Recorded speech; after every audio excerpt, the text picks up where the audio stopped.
Iran opens its airspace for India. The first batch of students opened its otherwise closed airspace exclusively for Indian evacuation flights. कुछ ऐसे students हैं जो मुश्किल का शिकार हैं। ये बात अपनी जगह पर सही है कि इंडिया ने बड़ी एक कमाल महारत का मुजाहरा करते हुए वहां से 2 फ्लाइट्स के जरिए कहा जा रहा है कि कुछ 600-700 के करीब स्टूडेंट्स निकाल कर वो ले आए हैं और अपने मुल्क वापस पहुंचा दिए। इंडियन गवर्नमेंट की ये प्रायोरिटीज थी, उन्होंने अपने स्टूडेंट्स को हेल्प करने के लिए वहाँ का उनको वीज़ा फ्री किया और वहाँ से अपने स्टूडेंट्स को निकालने का एक रास्ता निकाला। आपकी फौज बिकाऊ फौज है, जनरल्स करप्ट जनरल्स हैं। आपकी फौज सिर्फ और सिर्फ आपके अपने निहत्थे लोगों को मार सकती है, बाकी न ये इजराइल से लड़ने के जोगे है न इंडिया से लड़ने के जोगे है। ये फौज आपकी भाड़े की फौज है। बाबू ने बैक ट्रैक ये कह किया कि नहीं मोदी ने भारत की तरफ से रोका और मैंने पाकिस्तान की तरफ से रुकवाया। उन्होंने ये पूरा क्लेम कर दिया कि वो पाकिस्तान को ओन करते हैं और पाकिस्तान में आसिम मुनीर वहाँ बैठा हुआ है, इस बात को कॉन्टेस्ट भी नहीं कर रहा है। ईरान ने ये धमकी इसको ना कहें तंबीह जो है वो तमाम इर्द गिर्द के मुल्कों को भेजी है। कतर की उन्होंने जिम्मेदारी लगाई है क्योंकि कतर के साथ उनकी बातचीत है। उन्होंने कतर को ये कहा है कि तमाम इर्द गिर्द के मुल्कों को बता दें, स्पेशली मुसलमान मुल्कों को जाहिर है कि जिसकी भी जमीन हमारे खिलाफ इस्तेमाल हुई फिर वो अपने मामलात का खुद जिम्मेदार होगा। इंडिया आज $10 बिलियन ऑफर कर जो कि इंडिया के लिए पीनट्स भी नहीं है, पीनट्स भी नहीं है। आपके जितने जनरल्स हैं सारे कल आकर के मोदी जी को यहां सल्यूट मारेंगे लटियंस दिल्ली में। नमस्कार दोस्तों, आप सब जानते हैं ईरान और इजराइल की लड़ाई में भारत के काफ़ी सारे नागरिक फंसे हुए हैं ईरान में, और आर्मेनिया के रास्ते भारतीय सरकार ऑपरेशन सिंधु में काफ़ी सारे जम्मू कश्मीर के बच्चों को वापस लेकर आई है, क्योंकि इस वक्त ईरान लड़ाई के चलते अपने एयर स्पेस को बंद करके रखा हुआ है। लेकिन दोस्तों अब भारत की डिप्लोमेटिक कोशिश की वजह से ईरान मान गया है अपने एयर स्पेस को खोलने के लिए, खास करके भारत के लिए, ताकि भारत डायरेक्टली ईरान से अपने नागरिकों को वापस भारत लेकर आ सकता है।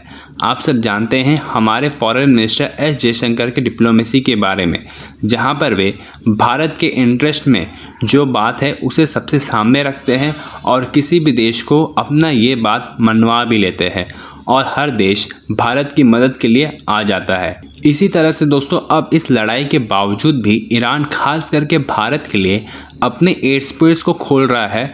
ये वैसा ही सिचुएशन है जब रशिया और यूक्रेन की लड़ाई शुरू हुई थी, तब रशिया और यूक्रेन ने भारत के विद्यार्थियों के लिए एयरलिफ्ट करने में भारत की काफ़ी ज़्यादा मदद की थी। तो चलिए इसी पर आगे पाकिस्तानी मीडिया का रिएक्शन देखते हैं। ईरान ने ये धमकी इसको ना कहें तंबीह जो है वो तमाम इर्द गिर्द के मुल्कों को भेजी। कतर की उन्होंने जिम्मेदारी लगाई है क्योंकि कतर के साथ उनकी बातचीत है। उन्होंने कतर को ये कहा है कि तमाम इर्द गिर्द के मुल्कों को बता दें, स्पेशली मुसलमान मुल्कों को जाहिर है कि जिसकी भी जमीन हमारे खिलाफ इस्तेमाल हुई फिर वो अपने मामलात का खुद जिम्मेदार होगा, और अगर किसी ने अपनी जमीन जो है वो हमारे खिलाफ इस्तेमाल होने दी तो हम उसको भी निशाना बनाएंगे। हम समझेंगे कि हम उसके साथ भी हालत जंग हैं। अब आप इस बयान को देखें और महज एक दिन पहले हमारे फील्ड मार्शल साहब की मुलाकात देखें। उसके साथ साथ जो जर्नली टाउट हैं वो एतराज कर रहे हैं कि जो CNN न्यूज़ 18 का आर्टिकल है जो हमने कल आपसे शेयर किया था, जिसमें ये बेसिस भी मांगे गए हैं, जमीनी मामला भी मांगे गए हैं, समुद्र के मामला भी मांगे गए हैं, वो कह रहे हैं कि जी ये आप गलत खबर शाया कर रहे हैं, ऐसा कुछ नहीं मांगा गया। चलें अगर ये गलत हुआ तो हम माजरत कर लेंगे, 2-4-5 दिन सब कुछ नजर आ जाएगा कि क्या मांगा क्या नहीं मांगा। हमने तो वो स्टोरी आपके सामने रखी जो इंटरनेशनल जरीदे, न्यूज़पेपर और टेलीविजन सेंटर्स आपके सामने रख रहे हैं। लेकिन ईरान की तरफ से एक दिन के बाद ही कतर के थ्रू ये मैसेज सबको भिजवाना कि जिसने भी हमारे खिलाफ अपनी जमीन इस्तेमाल करवाई उसके साथ हम हालत जंग में होंगे, ये बहुत ही मानीखेज बात है। पाकिस्तान को भी इस पर बहुत संजीदगी के साथ सोचना चाहिए कि मामला किस तरफ जा रहे हैं। अगली खबर जो आपके सामने रखनी है वो ये है कि जो इसराइली हमलों के बाद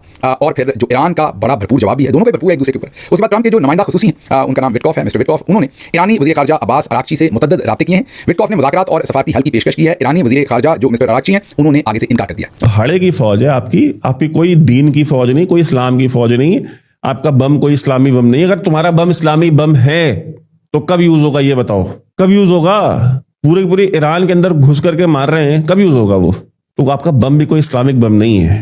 वो बम का जो बटन है वो बटन अमेरिका के पास है, तुम्हारे पास नहीं है। ये जो इल्यूजन में थे आपका इल्यूजन दूर कर रहा है आसिम मुनीर। ईरान वॉर में, अफगानिस्तान वॉर में किया मुशर्रफ ने, अब इस वॉर में ये दूर कर रहा है। बड़ी बड़ी कहानियां किससे आप छोड़ दें। आपकी फौज बिकाऊ फौज है, जनरल्स करप्ट जनरल्स हैं। आपकी फौज सिर्फ और सिर्फ आपके अपने निहत्थे लोगों को मार सकती है, बाकी न ये इजराइल से लड़ने के जोगे है न इंडिया से लड़ने के जोगे है। ये फौज आपकी भाड़े की फौज है। इंडिया आज $10 बिलियन ऑफर कर जो कि इंडिया के लिए पीनट्स भी नहीं है, पीनट्स भी नहीं है। आपके जितने जनरल्स हैं सारे कल आकर के मोदी जी को यहां सल्यूट मारेंगे लटियंस दिल्ली में, प्रधानमंत्री आवास पे आकर के। ये आपकी फौज की औकात है। तो बाकी हमारे जो भाई हैं आप लोग हमें सपोर्ट जरूर कीजिए, चैनल आपके सपोर्ट से चलता है। और एक जो डोनाल्ड ट्रंप की जो बात थी मैं वो क्लियर कर देता हूं। डोनाल्ड ट्रंप ने जो बोला कि भाई मोदी जी को बुला रहे थे कि भाई मोदी जी, और मोदी जी ने स्नब कर दिया, नहीं गए। पहली बार ऐसा हुआ कि भाई यूएस प्रेसिडेंट किसी को बुला रहा है और सामने वाले ने मना कर दिया कि मैं नहीं आ सकता। वो इसलिए क्योंकि वो चाहते थे कि एक तरफ मोदी जी को बिठाया जाए और सामने आसिम मुनीर को बिठाया जाए और वो बैठ के बीच में चौधरी की तरह चौधराहट करे। ये बात मोदी जी को पता थी। और आप आसिम मुनीर को मोदी जी के बराबर में बिठाएंगे, ये मोदी जी क्या इंडिया में, मतलब इंडिया का कोई भी इंसान इस चीज को एक्सेप्ट नहीं करेगा, और ये बात मोदी जी को पता थी, तो वो उन्होंने इसलिए मना कर दिया। दूसरी बात कि कहते हैं ट्रेड डील्स, हम बिजनेस डील, मैंने कल इसके बारे में ट्वीट भी किया था, आज फिर बता देता हूं। ये जो गलतफहमी है ना अमेरिका के या डोनाल्ड ट्रंप को कि भाई ट्रेड डील करके हर चीज सॉल्व हो जाती है। देखिए, इंडिया की जो डिग्निटी है, हमारा जो आत्मसम्मान है, हमारी जो सेल्फ रिस्पेक्ट है ना, वो किसी ट्रेड डील पे कॉम्प्रोमाइज नहीं होती, क्योंकि डिग्निटी और सेल्फ रिस्पेक्ट प्राइसलेस होते हैं। और ये बात प्राइम मिनिस्टर मोदी को पता थी। जस्ट बिकॉज वो एक गुजराती हैं, तो ये समझ लेना कि एक गुजराती आदमी उसको बढ़िया डील दे देंगे, उसको बढ़िया बिजनेस दे देंगे, तो ये अपनी डिग्निटी, अपने ऑनर पे कॉम्प्रोमाइज कर जाएगा। तो ये गलतफहमी, और ये गलतफहमी डोनाल्ड ट्रंप को नहीं, दुनिया में बहुत सारे लोगों को होती है। पिछले 24 घंटे में टीटीपी ने नॉर्थ वजीरिस्तान में कुल मिला के 16 हमले किए हैं। उसमें से 20 से अधिक पाकिस्तान के सिपाही और अफसर मार दिए हैं। अच्छा, और हमले भी कैसे किए हैं? ड्रोन से हमले किए हैं। इन 16 हमलों में से तो कुछ हमले ऐसे हैं जो टीटीपी ने ड्रोन से किए हैं। अब पाकिस्तान के एयर डिफेंस की क्या स्थिति है, आप इसी से समझ सकते हैं कि टीटीपी आराम से अपने ड्रोन उड़ा रहा है नॉर्थ वजीरिस्तान में और जम के हमले कर रहा है, और इनके भाई लोग जो हैं वो मारे जा रहे हैं कचरे की तरह। और दूसरी तरफ आसिम मुनीर मियाँ जो हैं वो बैठे हुए हैं कहाँ? अमेरिका में। अच्छा, दूसरा और जो फॉलोआउट था वो भी आ गया है सामने। देखिए, मेरी जो भविष्यवाणी थी वो कोई भविष्यवाणी नहीं थी, मैंने कोई कुंडली देख के नहीं कही थी। ये जो कुछ भी कहा था वो विश्लेषण था।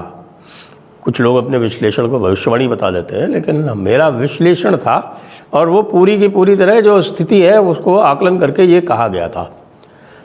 और आपको मैंने कुछ दिन पहले बताया था कि भाई जो चाइना, कुछ दिन पहले क्या, जो सवेरे वाला जो वीडियो था उसी में बताया था आपको कि भाई चाइना जो है वो भी नाराज़ हो गया है पाकिस्तान से, क्योंकि चाइना ये उम्मीद कर रहा था कि भाई जो यूएस के कुछ सीक्रेट्स हैं या यूएस से अभी मांग कर रहा है पाकिस्तान कि भाई हमको थोड़ा एयर डिफेंस दिया जाए, हमको कुछ और दिया जाए।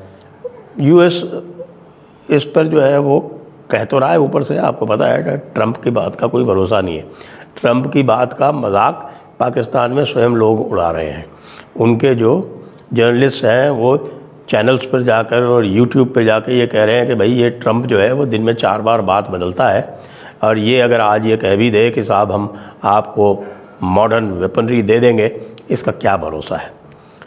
और मॉडर्न वेपनरी देने के चक्कर में ये हमारे ऊपर क्या कंडीशंस लगाएगा, हमारे कौन से टेररिस्ट को कहेगा कि हमको हैंडओवर कर दो, या कल को ये भी कह देगा कि साहब आप अपने टेररिस्ट को भारत को हैंडओवर कर दो, क्योंकि मोदी से भी बहुत काम है।